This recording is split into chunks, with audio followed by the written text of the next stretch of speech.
অনুসন্ধান চলার মধ্যেই গত 4 মে সপরিবারে দেশ ছেড়েছেন বেনজির। শুধু দুর্নীতি করে দেশ ছাড়েননি তিনি, করেছেন পাসপোর্ট জালিয়াতির কাজও। পাসপোর্টে আড়াল করেছেন নিজের পুলিশি পরিচয়। আমরা কিন্তু এই যে আইজিপি বেনজিরের যে তার যে কুকর্ম আমরা কিন্তু মিডিয়াতে জানতাম, কিন্তু রিপোর্ট করতে সাহস পাইনি। দেশ জুড়ে যখন আলোচনায় সাবেক পুলিশ প্রধান, ঠিক তখনই একে একে মুখ খুলতে শুরু করেন ভুক্তভোগীরা। তাদের অভিযোগ, প্রথমে বেনজির আহমেদ পুলিশ ও লোকজন নিয়ে দাঁড়িয়ে থেকে প্রথমে আকাশে ড্রোন উড়িয়ে দেখেন, পরে পিলার দিয়ে দখলে নেন জমি। লিখে না দিলে শুরু হয়। সাবেক আইজিপি বেনজির আহমেদ, যিনি বর্তমান সময়ে টপ অফ দ্য নিউজ, তবে তার নিউজের যেই কারণগুলো আপনারা ইতিমধ্যে জেনেছেন, সাধারণ মানুষের জমি দখল সহ তার বিরুদ্ধে রয়েছেন শত শত অভিযোগ এবং অর্থ পাচারেও যার বিরুদ্ধে রয়েছে অভিযোগ। দুর্নীতি দমন কমিশন তার বিরুদ্ধে যেই আর্জি ঘোষণা করেছেন, তারপরেও দেশ ছেড়েছেন তিনি। কিন্তু তিনি যেই কাজটি করেছেন সেটির মধ্যে অন্যতম একটি হলো পাসপোর্টে বেনজির আহমেদ নিজের পুলিশের পরিচয়কেই গোপন করে রেখেছেন। গোপন করে তিনি অন্য পরিচয়ে দেশ ছেড়েছেন।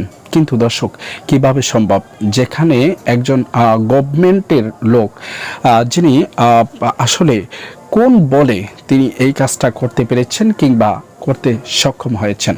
আপনারা সকলেই জানেন, পুলিশের সাবেক এই আইজিপি বেনজির আহমেদ আলোচনায় সমালোচনায় এসেছিল 5ই মে হেফাজতে ইসলামের যেই আয়োজন ছিল। হেফাজতে ইসলাম যেদিন শাপলা চত্বরে তাদের দাবি না মানা হলে বসে যাবে বলেছিল, সেদিন ছত্রভঙ্গ করে দিয়েছিলেন কিন্তু এই সাবেক পুলিশের আইজিপি বেনজির আহমেদ, যিনি বিএনপির সভা সমাবেশ কিংবা বিএনপির সভা সমাবেশকে পণ্ড করে দেওয়ার জন্য যার ভূমিকা ছিল মুখ্য, যিনি সরকারি দল ক্ষমতায় থাকা অবস্থায় সরকারের প্রশংসা করে বিভিন্ন সময়ে সমালোচনার মুখে পড়েছিলেন, তবুও দমে থাকেননি তিনি। তার অপকর্ম তিনি চালিয়ে গিয়েছিলেন। সেই অপকর্মের সাক্ষী হচ্ছেন তার স্ত্রী ও 2 কন্যা সহ মোট 5 জন, যার মধ্যে অন্যতম হচ্ছে বেনজির আহমেদের স্ত্রী, যার নামে রয়েছে কয়েকশো একর জমির মানে দখলি জমির অভিযোগ, যিনি সাধারণ মানুষকে ভয় দেখিয়ে জমি লিখে নিতেন। এমন অভিযোগও পাওয়া যায় বেনজির আহমেদের বিরুদ্ধে। মানিকগঞ্জের একটি এলাকায় তিনি 100 একর জমি একজনের কাছ থেকে লিখে নেন, কোনো প্রকার ডকুমেন্ট ছাড়া কিংবা কোনো প্রকার মূল্য ছাড়াই। দর্শক, এমনও হাজারো তথ্য রয়েছে, তবে বেনজির আহমেদ এমন তথ্য যখন দুর্নীতি দমন কমিশনের হাতে পৌঁছেছে কিংবা যখন তাকে দুর্নীতি দমন কমিশন তলব করেছে, ঠিক তার আগেই দেশ ছেড়ে পালিয়ে গিয়েছেন। তার কাছে নোটিশ দেওয়া হলেও সেই নোটিশ তার রিসিপশনই এখনো পড়ে আছে, এখনো পর্যন্ত সেই নোটিশ গ্রহণ করা হয়নি তার পক্ষ থেকে। তবে সাবেক এই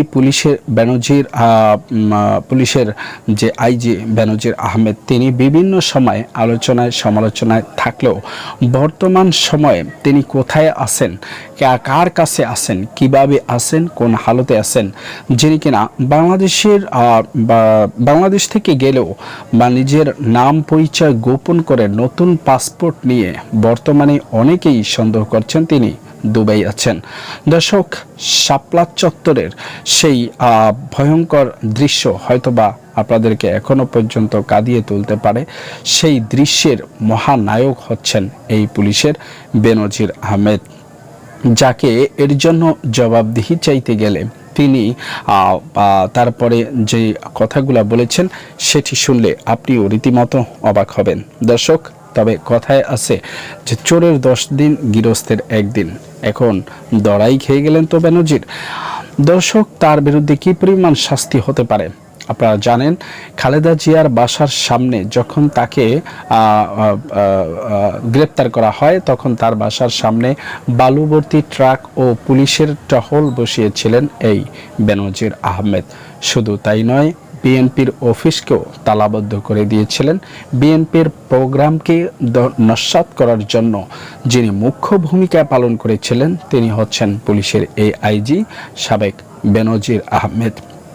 দর্শক, শুধু তাই নয়, তিনি যে রাজনৈতিক অঙ্গনে যে ভূমিকা রেখেছিলেন বিরোধী দলের বিপক্ষে এবং সরকার দলীয় পক্ষে, সেটি কিন্তু আয়নার মতো পরিষ্কার হয়ে গিয়েছিল তার দুটি কথায়।